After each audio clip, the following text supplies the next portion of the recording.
Okay, magandang araw po sa ating lahat at panibagong vlog na naman at panibagong updates na naman ang gagawin natin.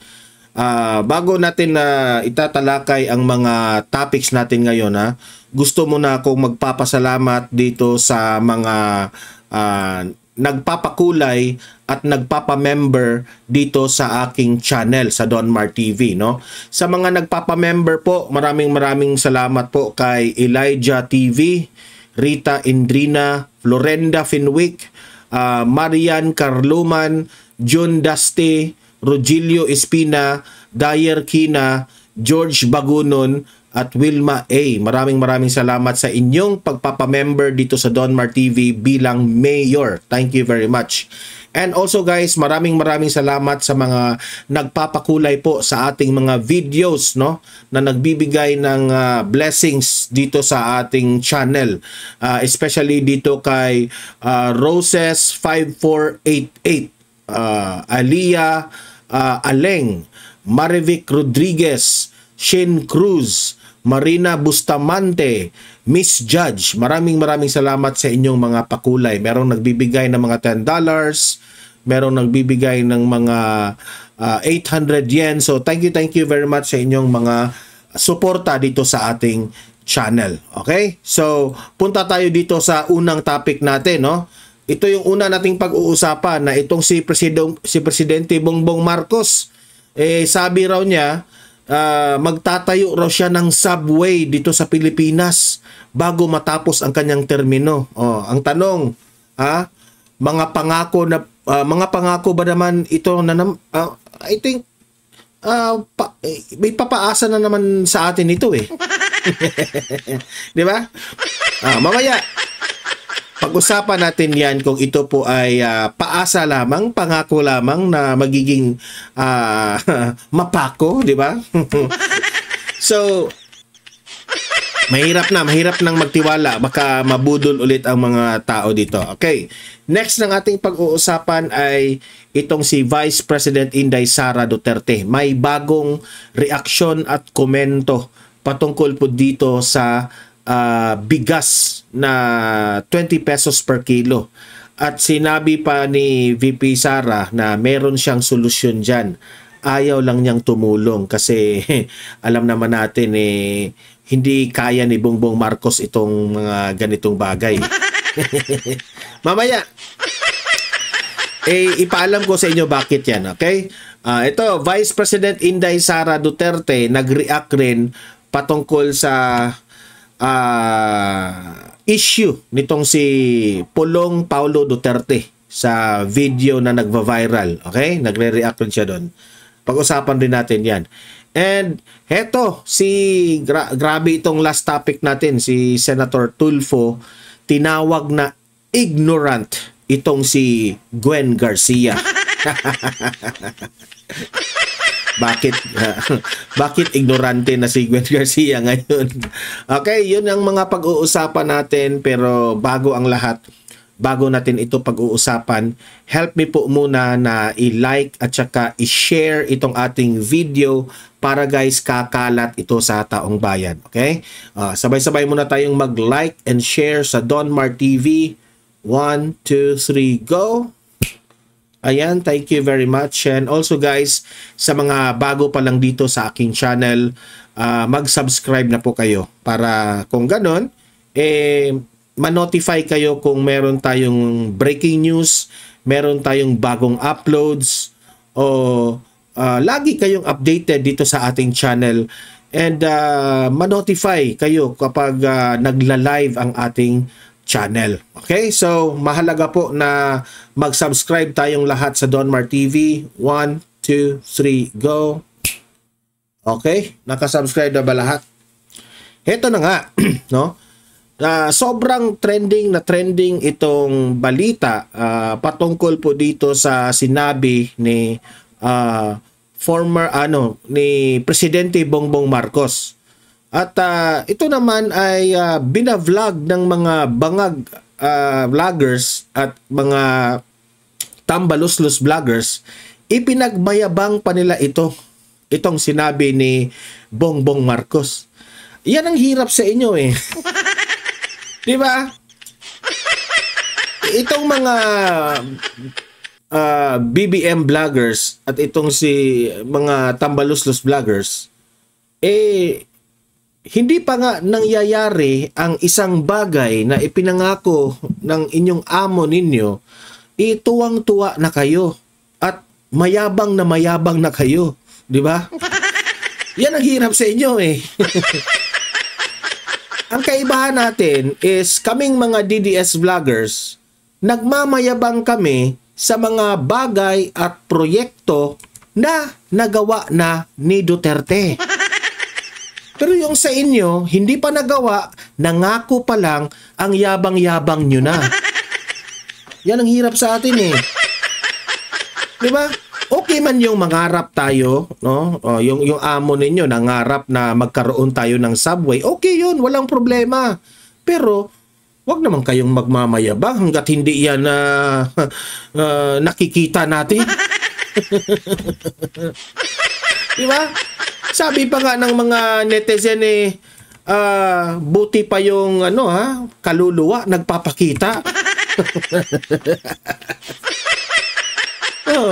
Buti pa yung araw ng mga patay, 'di ba? Nagpapakita pa raw yung mga kaluluwa. Ito mga sinasabi ni PBBM, hindi talaga nakikita. Ano bang sinabi what are the exact words that PBBM inilabas niya sa kanyang bibig? Sabi niya, bago po ako matapos bilang Pangulo, magkaroon na tayo ng subway dito sa Pilipinas. Actually, sa totoo lang, kung marinig ito ng taong bayan, at marinig ito ng mga bangag vloggers, mga supporters, mga loyalista, palakpakan! Woo! Bongbong Marcos, go! Parang ganun, di ba? Pero, kami naman na mga supporters ng mga Duterte, okay, ayaw kay Bongbong Marcos, ang masasabi lang namin dito, okay, kung yan po ang pangarap nyo, at yan ang kagustuhan mong mangyari sa bansang ito para sa taong bayan, well, okay yan, okay. Okay, di ba? Sino ba namang hindi gusto na magkaroon ng ganyan, di ba? Pero, ang hirap sa iyo, Mr. President, no? Ang hirap sa iyo, laging nangunguna yung bula na bibig mo. Bumubula yung bibig mo eh. Yan ang hirap sa iyo. Hindi mo ba kaya na titiklop lang ang bibig mo, manahimik ka lang, let the people know and see what you did, ano yung mga ginagawa mo. Diba?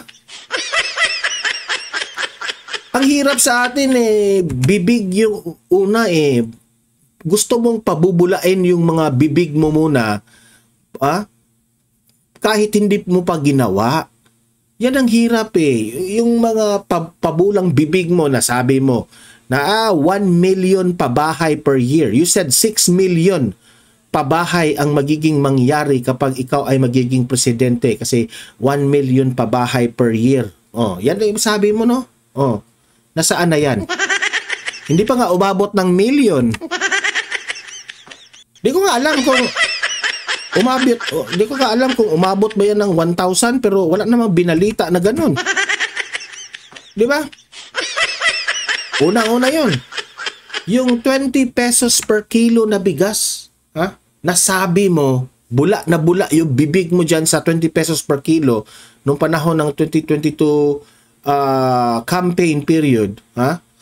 Look at what happened now. Sinasubsidize nyo na lang para hindi kayo nahiya. O mahiya. Diba? Bula, bibig kasi yung inuuna mo nasaan na yung sinabi mong nagmamayabang ka doon sa zona mo? We have already 5,500 flood control project, chuchu-chichi, blah blah blah. Yun yung mga sinasabi mo. Pinak-check agad in 2 days ng bagyo. Anong nangyari? Bumaha. Di ba? So nasaan yung flood control project tapos pagbibintangan mo pa yung barko na nakasagasa raw ng ano? Ngayon naman, nagmamayabang ka na naman dito na magkaroon ng subway. Ang bansang Pilipinas bago ka. Alam mo, Bongbong Marcos, pangarap rin namin yan. Magkaroon tayo ng subway. Pero siguro sa panahon na yan ni VP Sara. Hindi na panahon mo. Diba? Sabi pa niya dito, yung subway, yung tren na dumaan sa ilalim ng lupa. Alam mo, Mr. President, siguraduhin mo lang na hindi kagaya sa bridge mo na humuhupa na nga. Kasi delikado yan. Hindi, ako nagsasabi lang ako ng totoo. Sana hindi kagaya ng mga yung bridge na kagaya nasaan yun, nakalimutan ko yun na humupa yung bridge. Kasi tren ito dadaan ito sa ilalim ng lupa ha. Siguraduhin mo lang ha. Baka ang contractors mo naman yan, baka ang tanong, sino ang contractors mo dito? Kasi kung yung contractor mo, tayo-tayo lang, hirap yan. Baka huhupa yan, ha? Hindi natin alam. So, mag-ingat. No? Huwag kasi puro bula ng bibig yung gagawin natin, ha? Sabi pa niya dito, ngayon, nakikita po natin, dati, nakikita lang natin sa sine yan, meron na po tayo dito sa Pilipinas niya. Okay, palakpakan! Wow! Dati raw sa sine at sa pelikula lang natin makita. Ngayon raw ay magkaroon na tayo ng subway. Mr. President, ito lang yung masasabi ko ha. Siguraduhin mo itong mga pinagsasabi mong ito, baka mag-backfire ito sa iyo kapag hindi mo ito mapakita sa taong bayan. Di ba? So, ako, sa totoo lang, no, mga kababayan, dito sa aking channel, Donmar TV, mag-ingat-ingat po tayo sa mga tumatakbong kandidato this 2025 at sa upcoming 2028 election. Ingat-ingat po tayo sa mga, yung mga kandidatong bula lang ng bula ang bibig na hindi naman nila ginagawa yung mga pinagsasabi nila. Okay? Tandaan nyo, sino yung mga kandidato na nilatag nila yung plataforma at naging totoo ang kanilang mga plataforma, yun ang iboto ninyo. Diba? Huwag kayong bumoto doon sa mga, like for example, if meron mga kandidato no, na tatakbo, questionin nyo kaagad, Sir, ano yung plataforma mo noon na ngayon ay nagawa mo na? Diba? Questionin nyo kaagad. Sir, ano yung plataforma mo? No, kasi 6 years, diba? 6 years yan. Kaya yung mga tumatakbo ngayon sa midterm elections, yun rin yung mga tumatakbo sa midterm election ng 2016. That is 2016, 17, 18. Yung tumatakbo sa 2018. 2018, 2019. Kung ano yung plataforma nila sa 2019, 2018, no? Yung advokasya nila, hanapin nyo kaagad. Like for example, bigyan ko lang kayo ng example. Itong si Tolentino, okay? Si Senador Tolentino, senador ni Bongbong Marcos. Sabihin nyo, Tolentino, ano yung plataforma mo 6 years ago? Pakitingin nga yung plataforma mo 6 years ago. Tapos, sabihin nyo, if makuha nyo na yung plataforma ng isang kandidato, sabihin nyo, i-check natin yung mga promises mo na nagawa natin. Kasi, si Bongbong Marcos, if gagawa tayo ng checklist, no, sa kanyang mga pangako sa 2022, hanggang ngayon, ni isa, walang nagawa. Kaya, sabi niya, kapag ako ay mananalo, tutulungan ko ang aking Vice President. Kami po ay unit team. Hindi nagawa. Unit team, hindi nagawa. Nag-away. Sabi niya, 20 pesos per kilo ng bigas sa buong bansa. Hindi nagawa. Dalawa. Pangalawa yan, ha? Sabi pa niya, 5,500 flood control projects na raw ang nagawa. Ngunit bumaha kaagad. Hindi nagawa. Okay? Hindi nagawa. Sabi niya na makipagkaibigan tayo ng China. Continuation kung ano yung ginawa ni Tatay Digong. Kabaliktaran. Hindi nagawa. Di ba? Ang dami. Sabi niya, so many to mention pa, no? Yun lang yung mga kayong mga audience ko dito sa Don Mar TV, idagdag nyo sa comment section ano yung mga pangako niya na hindi nagawa. Di ba? So, singilin nyo kaagad itong mga kandidato na ito. Importante yan, ha? Para magkaroon tayo ng magaling na pinili natin na kandidato for 2025. Okay? So, heto. Pakinggan natin itong reaksyon ni VP Sara patungkol po dito sa rice issue, no, ni PBBM. Heto, panoorin natin. Pasok. Ayan, play. When you were running during the 2022 with PBBM under the Unitim ticket, ma'am, paulit-ulit mo niyo pinapangako yung 20 pesos sa bigas. Nandun po kayo. Pero what were your thoughts back then?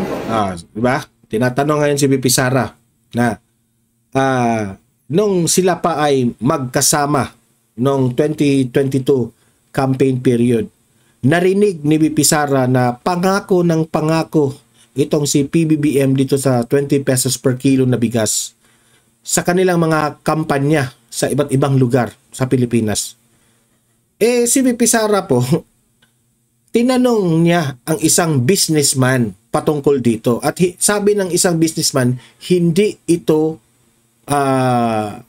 sabi dyan? Imposibleng mangyari yung 20 pesos per kilo na yan. Okay? Imposible. Pero, ang sabi ni VP Sara, merong solusyon yan. Merong solusyon na magiging 20 pesos. Alam niya kung papaano, pero ayaw niyang sabihin. Okay? Para naman makita natin na sino yung magaling sa kanilang dalawa. Di tama rin naman, di ba? Actually, hindi ko siya narinig. Nakita ko lang sa isang video na sumagot siya, sa isang interview ata na sumagot. Sumagot siya. Ang dami yan eh. Marami yung mga interviews ni PBBM na nagmamayabang dyan sa 20 pesos per kilo eh. Sa 20 pesos ang kilo ng bigas. Tinanong ko na lang yon after na ng election. Tinanong ko yung isang businessman. Ito, si VP Sara, talagang kumonsulta siya. Because ito yung tipong ng tao, itong si VP Sara, na realistic ito eh. Siya eh. Parang talagang gusto na yung katotohanan, hindi lang puros bula ng bibig ba. So, nagtanong-tanong na siya. 'Di ba? Kasi ayaw naman ni VP Sara ng mga ganyan style na mangako ka na sa publiko na at the end of the day hindi naman magaganap, 'di ba? Bigas. Sabi ko, kakayanin ba talaga ito or nagsinungaling siya? So tinanong ni VP Sara, yung isang expert sa nagbibenta ng bigas, expert kung papaano palalaguin ang bigas, tinatanong ni VP Sara ngayon. Ano ba talaga itong mga kasi syempre itong si VP Sara po is very curious sa sinabi ni PBBM. Sinabi niya sa isang businessman, kaya ba talaga ang 20 pesos per kilo na mangyari yan dito sa Pilipinas? Hindi, sabi raw, hindi. That's the reality, ha? That's the reality. Hindi raw kaya yan. So, anong ibig sabihin? Sabi nung expert ng bigas, no, ng negosyante na yon, yung mga sinasabi raw ni Bongbong Marcos, no, that's part of the campaign, no? Parang para iboto siya ng tao, nagsisinungaling siya dyan sa bandang dyan sa bigas. Oh, di ba? Kasi ito aminin man natin, isa sa mga reason na nanalo si Bongbong Marcos, aside na nakipagkaalyado siya dito kay BP Sara, nahihypnotize kasi yung taong bayan sa pangako ni Bongbong Marcos. Ang dami niyang mga pangako. Di syempre, ang taong bayan magugustuhan rin sino ba namang hindi iboto si Bongbong Marcos na of all the candidates, sa lahat ng mga kandidato, siya lang ang nagsabi na magiging 20 pesos per kilo ang bigas. Di syempre, magugulat ka talaga na siya magaling itong bangag na ito kasi hindi pa natin alam at that time na kabangagan ang kanyang mga galaw So, yung sinabi niyang 20 pesos per kilo, naniniwala rin tayo. Di ba? Noong sinasabi niya itong pangako na ito, sabi sa akin ng businessman, nagsinungaling siya. Sabi sa akin, nagsisinungaling siya. So, confirm, sinungaling si BBM. Ang tanong, ito yung tanong. Kung si VP Sara na ang magiging presidente, kaya ba ang 20 pesos per kilo? Ito yung sagot Kasi imposible talaga ang 20 pesos na bigas. Pero pwede siya, hindi ko lang i-share sa inyo kasi ayoko tulungan. Thank you. Di ba? Pinutol yung video. Sabi ni VP Sara, imposible siya. Pero, pwede. The word is pwede. Hindi ko lang sabihin kung paano. Kasi ayaw niyang tulungan itong administrasyon na ito. Okay? So, hindi yun, I will consider that hindi yun pangako. Hindi nangako si BP Sara ng 20 pesos per kilo Pero kung siya ang magiging presidente, pwede. Kasi, hindi lang ito bibig Gumagawa ito Yan lang ang aking kung napakinggan nyo ang explanation ni Attorney Panelo patungkol dyan, alam niyo kung paano. Paano nyo palalaguin yan na maging 20 pesos per kilo. Okay, so punta tayo dito sa next issue natin. Tinatanong ngayon itong si VP Sara patungkol po sa issue, sa video ni Paulo Pulong Duterte na meron siyang tinatakot na politika ang nakikitang motibo. Tao, di ba? Yung sa video sa bar. Okay, ito na yung reaction ni VP Sara dyan, Politika ang nakikitang motibo ni Vice President Sara Duterte sa inihaing reklamo na physical injuries at grave threats sa kanyang kapatid na si Congressman Paulo Pulong Duterte. Yun lang naman sa previous vlog natin. Naniniwala tayo, yung video na yan ni Paulo Pulong Duterte, paninira yun. Sa mga nagtatanong sa akin na, siya ba yun? Yes, si Paulo Pulong Duterte yun nang nasa video. Yes, siya yun. Okay? But it doesn't mean may kasalanan na si Paulo Pulong Duterte doon. Okay? May anomalya na siyang ginawa. Hindi. Inamin niya na siya yun. Okay? At in-authenticate pa nila kung saan yung video na yun. Sinong may hawak? Saan galing? Ang tanong, February yung video naganap. Bakit ngayon lang inilabas? Di ba? Pangalawang issue diyan. Bakit ang video walang audio recording? Di ba? So, it's very unfair kung huhusga kayo kay Paulo Pulong Duterte na hindi natin marinig kung ano yung mga pinagsasabi nila. Okay? So, meaning to say, lahat ng ito ay paninira. Alam na. Alam na talaga. Ayon sa pangalawang Pangulo, gumagawa ng ganitong mga isyu ang kasalukuyang administrasyon upang matabunan ang totoong mga isyu ng bansa. Correct. Ngayon naman, 20 pesos ang kilo ng bigas, isang araw lang, tapos na, wala na. 20 pesos per kilo ha. Yung sobrang nagmamayabang si Sangkay Janjan. Ano kayo ngayon? Nasaan na yung 20 pesos Sangkay? Kinalimutan na naman na pangako ay bigla na lang merong nag-file ng complaint kay Congressman Pulong. Paraan din ani. Ito, hindi ito uubra eh. Kahit anong paninira nyo sa mga Duterte, nakatatak na yan sa utak ng taong bayan na hindi talaga effective ang administrasyong ito. Puros kapalpakan. Kapalpakan lahat. Ito ng administrasyon para atakihin at siraan ang kanilang kalaban sa politika. Sabi ko na nga, every time nagkakaroon sila ng issue, malaking issue na kabalbalan na ginagawa nila, ang kanilang pang-cover sa mga issue na ito ay atakihin yung kalaban nila sa politika. Di ba? So, diyan mo talaga makikita yung pattern ni Administration Marcos eh. Na every time na merong magti-trending na issue, no? Gagawan kagad nila ng panira ng kalaban. Sino yung kalaban nila? Mga Duterte, di ba? Kagaya ngayon, nagka-issue doon sa bigas na 20 pesos per kilo na yung sabi nga nila na hindi nyo talaga makikita, parang hindi na makain itong mga bigas na ito. Nasira sila. Anong ginawa nila? Nilabas kaagad yung video ni Paulo Pulong Duterte, di ba? Dami, yung kay Tatay Digong rin, no? Inaresto si Tatay Digong. Before that, yung issue sa GAA, sa PhilHealth, ang dami, yung mga corruption na questionable, no?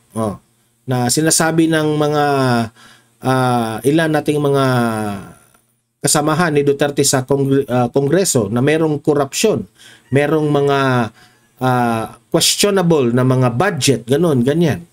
Ano ginawa nila? Di ba? Hinuli si Duterte, hinuli illegally si Tatay Digong para to divert the attention. Ang dami niyan. Patungkol rin sa sa itong tawag dito, yung nangyari sa PhilHealth. Na booking na sila, di ba? Nagsasalita na nga yung mga judges doon eh. Na isauli yung mga ganun, ganyan, nakakahiya na sa taong bayan. Anong ginawa nila? Impeachment ni BP Sara, meron talaga silang pantapat para ma-divert ba? Dagdag pa ng Vice-Presidente na hindi pa niya nakakausap ang kapatid tungkol sa issue at hindi rin sigurado si VP Sara kung ito ay narinig na ng kanilang ama na si dating Pangulong Rodrigo Duterte. Wala pang komento ang Malacanang sa bagong pahayag na ito ni VP Sara. Jedne Resina, UNT. So at the end of the day, tama itong sinabi ni VP Sara na lahat ng ito diversionary tactics. Hindi mo naman masasabi na diversionary tactics yung ginawa nila VP Sara kasi hindi naman sila ang nakalingkod ngayon, di ba? Yung mga Duterte, siya Vice President pero hindi siya makagalaw-galaw kasi hindi naman siya gabinete ni Bongbong Marcos. Ang sa akin lang is ang mahilig sa diversionary tactics yung nakaupo, which is presidente. Yung administrasyon ang kasi kayo ang number 1 na nagpapatakbo sa bansang ito. Okay? Kayo yung nagpapatakbo. Kung merong kakulangan, merong mga irregularities, merong mga hindi magugustuhan ng taong bayan, kayo yung unang mabiblame. In order for you na hindi kayo mablame, anong tawag dyan? I-divert nyo sa mga issue-issue. Di ba? So, ito lang. Kamo na guys, kaya meron tayong Shopee dito eh. Ang ano ko lang, next na i-issue ko is patungkol nga dyan sa nagkampihan sila, di ba? Itong si Bongbong Marcos, kung kakampi ka niya, talagang ipaglaban ka, no? Kakampihan ka sa mga issues mo. sino ang pinatutungkulan ko dito? Si Gwen Garcia. Nung panahon po na ginigipit itong si Vice President Inday Sara Duterte patungkol dyan sa confidential funds, no? Anong nangyari? Anong nangyari patungkol sa confidential funds? Ni isang move ni Bongbong Marcos, hindi niya tinulungan itong si VP Sara. Okay? Hindi mo makita ang isang gesture ni Bongbong Marcos na tumulong kay VP Sara. Pero itong si Gwen Garcia, na very obvious sa batas natin na lumabag si Gwen Garcia, no? Tinutulungan nila kaagad. Tinutulungan niya kaagad, di ba? O ngayon naman, itong si Gwen Garcia, na alam niya, this is my own opinion already, alam niya na nasa kanya ngayon ang presidente. Kinakampihan siya ng presidente, alam niya. Parang lumalaki ang ulo nitong si Gwen. Kasi, bakit ko ba nasabi na lumalaki ang kanyang ulo? Nung binisita po ni Senator Raffy Tulfo yung anong tawag doon? Bus station ng Cebu. Marami pong kakulangan sa serbisyo ng government bus station. Okay? Matatawag ba natin government yan? Pero may may ambag kasi ang gobyerno patungkol dyan. Pwede kasi yung gobyerno, disiplinahin niya yung isang bus station, ma-private man yan o ma-public man yan, meron siyang tinatawag nating kakayanan para disiplinahin para sa mamamayang Pilipino. Like for example, yung airport natin, di ba? Ma-private man yan o ma-public man yan, dapat concern ang gobyerno sa kalagayan po ng mga pasahero. So ang ginawa ni Senator Raffy Tulfo, no? Chine-check niya yung mga hindi maganda na mga serbisyo. Natutuklasan ni Senator Raffy Tulfo yung mga gulong ng mga bus, hindi po nami-maintain, at delikado po ito dahil buhay po ang nakasalalay dito sa mga pasahero na ito. Okay? So, very strict po itong si Raffy Tulfo ng ganyan. I don't like Raffy Tulfo, ha? Pero doon sa ginawa ni Raffy Tulfo, sang-ayon ako kay Raffy Tulfo. Kasi buhay yun eh. Buhay ng pasahero ang pinag-uusapan natin dito. Buhay ng mamamayang Pilipino. Ikaw, dahil wala kang pera, wala kang kotse, edi siyempre sasakay ka ng bus. Di ba? Kasi yun lang ang means of transportation natin dito sa Pilipinas, kung saan ka man pupunta, kung malayo man sa inyo, especially yung mga average at yung mga poor people ng sa Pilipinas. Di ba? So siyempre sisiguraduhin ni Senator Raffy Tulfo na magaling yung serbisyo ng bus station at yung bus na sinasakyan mo. Pero bakit itong si Gwen Garcia, public servant ka, government official ka, instead na hihingi ka ng sorry o hihingi ka ng magpapasalamat ka kay Senator Raffy Tulfo at hihingi ka ng tulong sa kanya kasi national si Tulfo ikaw local ka, di ba? So hihingi ka ng tulong, mag-combine kayo kung ano ang pwede ninyong itulong sa mga ganitong nagmamatigas pa yung ulo mo. Ang ulo, yung ego mo, ang pinaiiral mo, Gwen. Ito, pakikita ko sa inyo yung latest na ito. Itong si Senator Raffy Tulfo, di ba, si Gwen nagalit, di ba? Pumunta siya doon sa bus station, tapos kinakampihan niya yung tapos ipinamukha niya sa mga mga mamamayan sa Cebu na hindi maganda yung ginagawa ni Raffy Tulfo. Yun ang niya, ha? So ngayon, nagsasalita na itong si Raffy Tulfo. Sabi dito sa balita, no, binalita naman ito ng Philippine Star. No? Hindi ko na kinuha ang kabuuhang details, pero kinuha lang natin yung highlights, no? Kung ano yung sinabi. Top story. Tulfo hits back at Gwen Garcia over ignorant remark. Ignorant remark. Okay. Sino kayang nagsabing ignorante? Si Tulfo o si Gwen? Top story. Senator Raffy Tulfo fires back at Cebu Governor Gwendolyn Garcia after she called him ignorant of the law.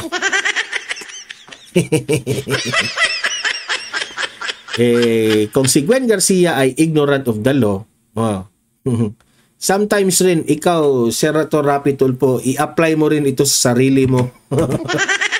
Pareha lang kayong dalawa pero this time kakampihan ko konti si Raffy Tulfo kasi itong issue na ito patungkol ito kay Gwen Ito si Raffy Tulfo, marami rin itong issue na kung batas lang ang pag-uusapan natin, maraming nagsasabi ang hirap kasi ni Raffy Tulfo is gusto niya minamadali niya ang batas, ganon, ganyan. Sometimes naman correct si Raffy Tulfo kasi kung susundin mo talaga yung batas natin, magiging mahina ang takbo di ba? Pero naman nakakatulong, especially sa mga mahihirap nating kababayan, no? Pero we are not projecting and talking about that issue. Ang tinatanong natin, itong reaksyon ni Gwen Garcia. Following his criticisms, after she called him ignorant of the law. Okay?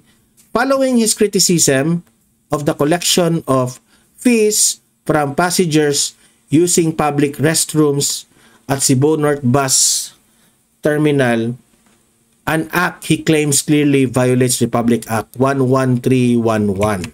Okay?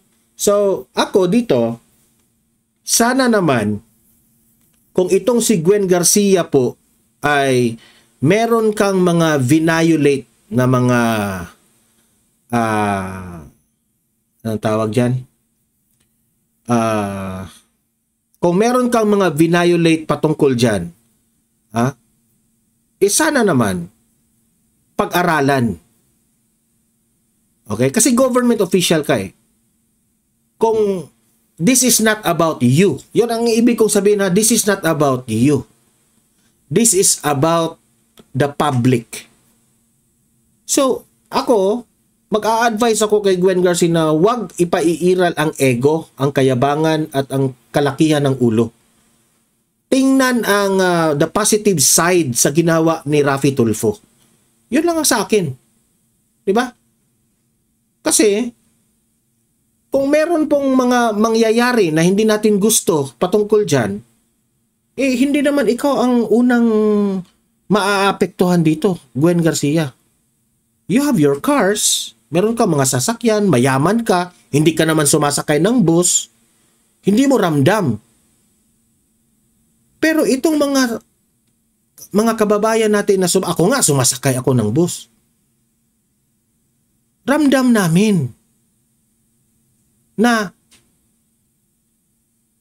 gusto namin ng quality of service. We deserve to have a quality service. Yan ang point ni Senator Raffy Tulfo na hindi nyo maiintindihan. Mas inuuna kasi ninyo yung pride ninyo at ego ninyo Alam ko na si Senator Raffy Tulfo, napahiya kayo doon sa pagpunta kay Raffy Tulfo.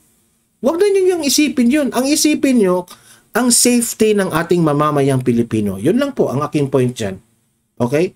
Kung sino man ang nagsabi na si Raffy Tulfo ba ang nagsabing ignorante, itong si Gwen, o si Gwen ba ang nagsabi na ignorante si Raffy Tulfo?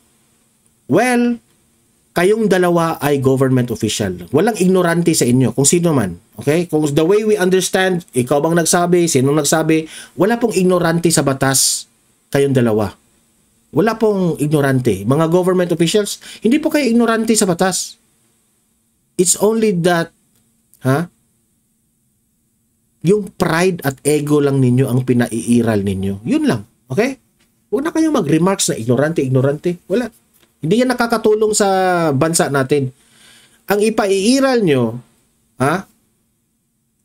may it be masiraan ka o it will do a good remark on yourself. Ang importante, no? Kung napahiya ka, Gwen, hindi napahiya ka. Okay? Pero unahin mo muna ang safety ng ating mamamayang Pilipino. Okay? Because itong gobyernong ito, it's not all about you. It's not all about Raffy Tulfo. It's not all about Gwen Garcia. It's not all about the Dutertes and the Marcoses and the President and the Vice President. This is not all about you guys, mga government officials. It's all about the mamamayang Pilipino na kami po ay nakatira sa isang bansa na safety, quality service ang gobyerno natin. Hindi po ito nakasalalay lang sa away politika. Kakampi kayo dito, hindi tayo kakampi, kalaban tayo dito. Wala kaming paki dyan. Ang paki po namin, no? Na tama ang serbisyo ng gobyernong ito. Okay? So, yun lang po. Libre kayong mag-comment, mag-react sa mga pinag-usapan natin at pag-usapan natin yan sa comment section. Don't forget guys, i-like at i-share itong video na ito para naman kakalat ito sa taong bayan. Okay? Sa mga bago pa lang dito sa aking channel, mag-subscribe na po kayo para updated kayo lagi. Okay? Meron tayong pangalawang channel, Donmar TV, Balitang Totoo. Subscribe rin kayo doon kasi ang daming mga videos natin doon na hindi nyo makikita dito sa main channel natin. Okay? Guys, sa mga audience ko dito sa Donmar TV, thank you very much. See you in my next video. See you in my next live. Have a great day. Have a great night. God bless po sa ating lahat. Mabuhay ang Pilipinas. Bye-bye.